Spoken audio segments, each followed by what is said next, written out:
No, you're okay. Good morning. We're going to actually show a video of last year's People's Arts Festival. So enjoy about 30 seconds.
That was actually the first year of the People's Arts Festival at Russell Industrial Center.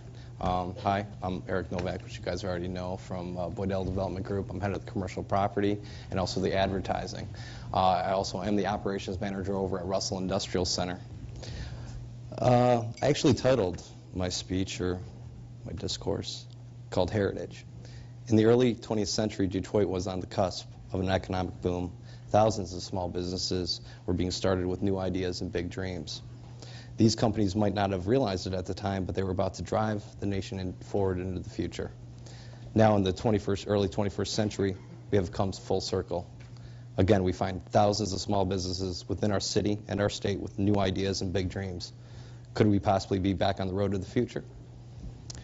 In 1915, Murray Body Company hired the architect Albert Kahn to design the massive complex of 7 interconnected buildings with over 2.2 million square feet. Murray Body Company was planning on manufacturing chassis for the early automobiles. They did not need all the space for their purposes. They only wanted to have oversight of the products they bought from their other suppliers. When the complex was finished in 1925, it housed several manufacturing companies and grew with the help of mass transit to employ, by the 1940s, over 13,000 people. Today, Russell Industrial Center houses over 130 commercial tenants, with the likes of glassblowers, architects, IT consultants, photographers, clothing designers, sound studios, film offices, interior designers, painters, sculptors, metal fabricators, and it has begun to shine brightly in the city that has sat resilient for nearly 100 years. In the past year and a half, Russell has increased its tenant size by 70%. We have 2 rules at Russell Industrial Center: respect the building and respect the community. Well, yeah. Actually 3. Pay your rent. We have taken the complex from the brink of ruin and with out-of-the-box thinking have created business culture with the same ideals that Murray Body had planned during the complex's conception.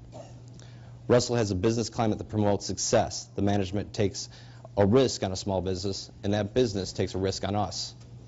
Russell tenants and management view our success as though we are all in it together.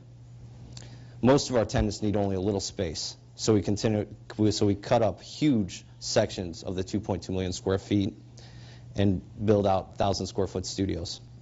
We are constantly updating the electrical, plumbing, and other infrastructure needs. Sometimes not as quick as the tenants like, but that's exactly why the complex is so successful. The tenant understands we are not perfect. It understands that our square footage price is fair and is set to help them succeed. The management takes an active role in promoting the tenants, all the tenants, an active role in networking for the tenants, metropolitan architecture practice, a startup firm of 2 U of M graduates, opened an office at Russell Industrial Center about 6 months ago. And Roger and Kyle had an idea. What they wanted to do was build tables that you can put together, take them to college and put them together. And they were having originally cut in Ann Arbor. So instead of getting them cut in Ann Arbor, we had a Russell tenant that was fully capable and had the equipment to start cutting them. Then they found Dan Saracen, another Russell tenant, who actually did the finishing work.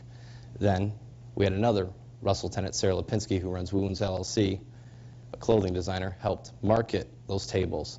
So within a month, that single idea that Metropolitan Architecture Practice had was you could buy it in a store. And it only took a month from conception to retail.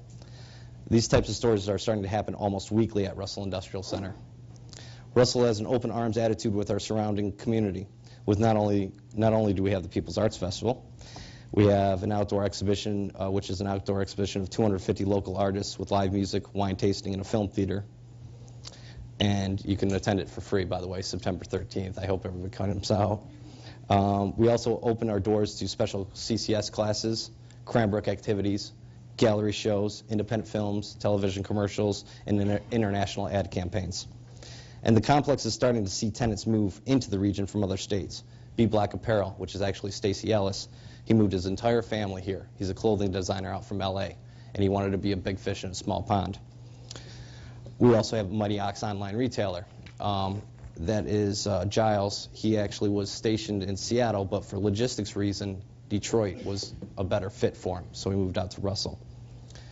We also have been now seeing a lot in the last 6 months, a lot of international artists that have multiple studios across the world, so they're looking at picking up art studios at the Russell Industrial Center.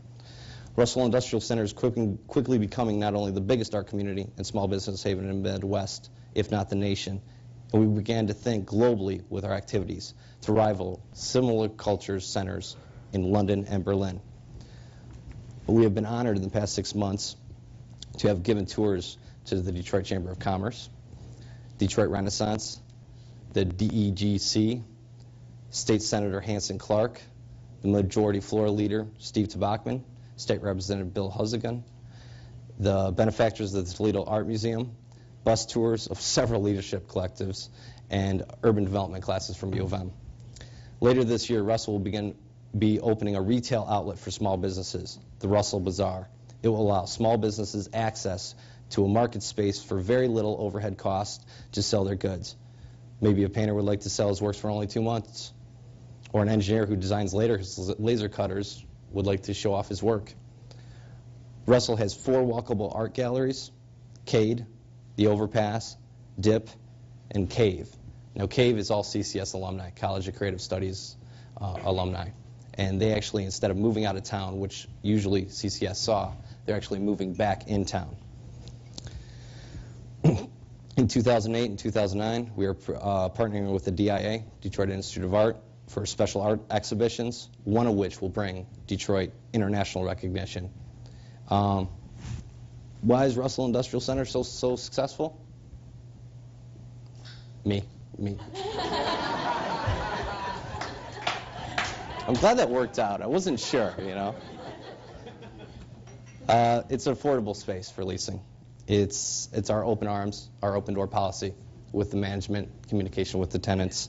It's the raw space that any tenant can change to suit their needs. It's got ample parking, freight elevators, 24-hour security, power capabilities for any type of business, and enough space to house over 600 companies in the next 10 years, which we are planning to do. Or is it quite possibly, like I said, the community and the sense of ownership that the tenants get working so closely together, and the active role that the Russell management takes to promote not only itself but its tenants? Dennis Cafalinos, the owner of Russell Industrial Center, asked me to make one thing clear today. We are bringing life. We are bringing life to the city of Detroit. Yes, I was. He's right, and we're doing that by offering a business culture that encourages people with new ideas a better chance of success. Dennis Cafalinos, the Russell community, myself, invite all of you to come see the thriving business culture growing in the massive corridors of Russell Industrial Center. Thank you. Okay, come on up. All right.